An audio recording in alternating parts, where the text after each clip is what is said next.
Assalamualaikum warahmatullahi wabarakatuh. Kita kembali lagi dalam channel Rais of Hansli.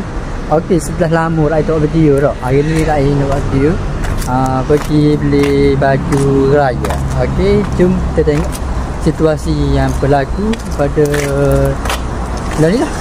Pada bulan ni lah. Okey, jom let's go.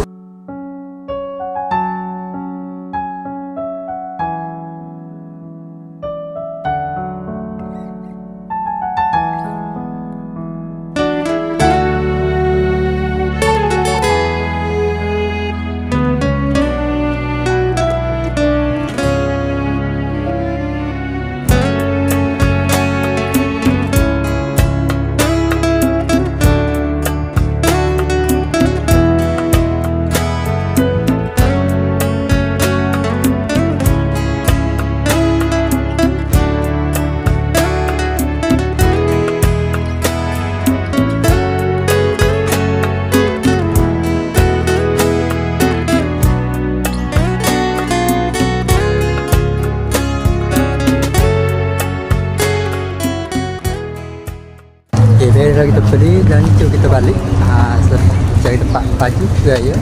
Okey, nanti kita balik. Let's go. Oh, rupanya tak balik lagi. Kita sehingga Maiden Tunjung dulu. Kita akan cari suasana luar raya dekat Maiden pula. Okey, jom kita tengok motor ini.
Okay, tadi kita baru selesai cari berbagai baju Melayu.